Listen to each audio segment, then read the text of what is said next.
आजच्या प्रयोगाचे नाव आहे नवोदित स्फटिकीकरण किट अर्थात बडिंग क्रिस्टल किट। या प्रयोगाचा उद्देश असा की द्रवामध्ये स्फटिकीकरण कसे होते हे दर्शवणे। नमस्कार मित्रांनो, मी माय सायन्स लॅब तर्फे मंगेश। तर जाणून घेऊया या प्रयोगाविषयी आणखी काही माहिती। जेव्हा एखाद्या द्रावणात त्याच्या क्षमतेपेक्षा जास्त प्रमाणात विलय पदार्थ विरघळला जातो तेव्हा तो अतिसंपृक्त द्रावण बनते। तर अशा द्रावणामध्ये योग्य परिस्थिती आल्यावर तिथं स्फटिक निर्माण होतात, ज्याला आपण क्रिस्टलायझेशन असे म्हणतो। चला मग जाणून घेऊया या प्रयोगाला लागणारे साहित्य। ते म्हणजे कात्री, प्लास्टिक स्पॅच्युला, प्लास्टिक ग्लास, दोरा, अन्न कलर, बोरॅक्स पावडर आणि थोड्या प्रमाणात गरम पाणी। चला मग आता प्रयोगाला सुरुवात करूया। सगळ्यात आधी आपले साहित्य टेबलवर या प्रकारे मांडून घ्यायचे। त्यानंतर एक प्लास्टिक ग्लास घ्यायचा आणि त्यामध्ये थोडंसं एक गरम पाणी ओतायचं। हे झालं तर त्यानंतर यामध्ये बोरॅक्स पावडर मिसळून घेऊया। तर आपण एक पूर्ण पाऊच यामध्ये हे पावडर विरघळेपर्यंत याला ढवळूया। यानंतर यामध्ये थोडासा आपण अन्न कलर टाकू।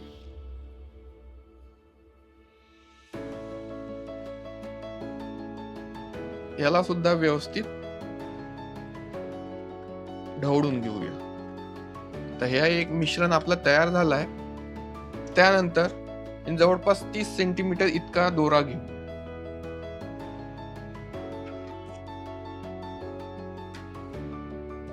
तो या मिश्रणात टाकू।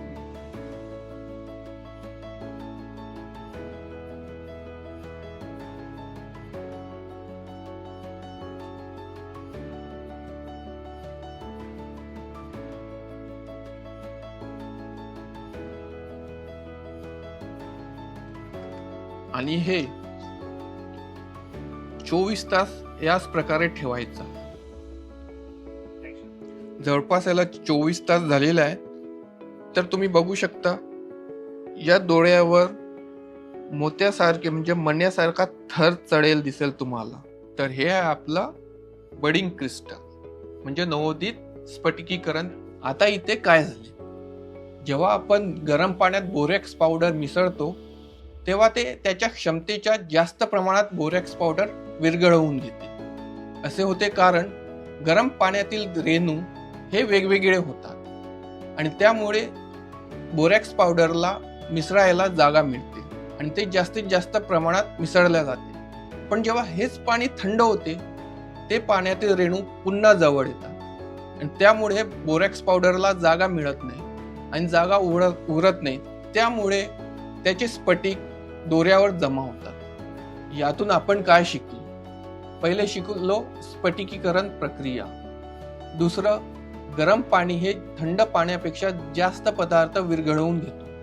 आता जाणून घेऊया याचे उपयोग। पहिला आहे रासायनिक प्रयोगशाळेत, दुसरा औषध निर्मितीसाठी। या प्रयोगासंदर्भात जर तुम्हाला काही प्रश्न असतील तर स्क्रीनवर दिलेल्या टोल फ्री नंबरवर संपर्क साधू शकता।